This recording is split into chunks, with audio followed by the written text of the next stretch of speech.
ஏன் கடவுள் மனிதனாய் வர வேண்டும்? மனிதனுடைய பாவங்களை மன்னிக்கும்படிக்காக, பாவத்துக்கு பிராயச்சித்தத்தை கொடுக்கும்படிக்காக, பாவத்துக்கு பரிகாரத்தை உண்டாக்கும்படிக்காக இறைவன் மனிதனாய் தோன்றினார். அவர்தான் இயேசு.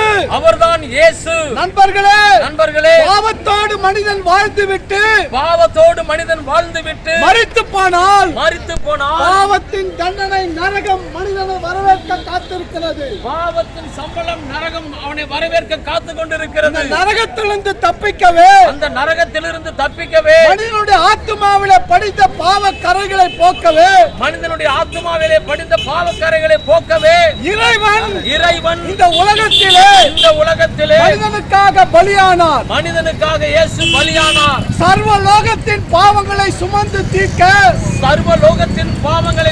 தீர்க்க இயேசு கிறிஸ்து சிலுவையிலே பலியானார்.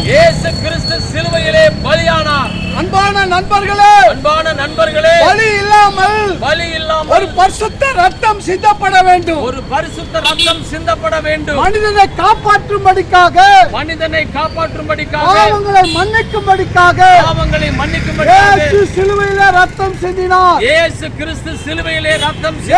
கிறிஸ்துவின் ரத்தம் சகல பாவங்களை நீக்கி நம்மை சுத்திகரிக்கிறது.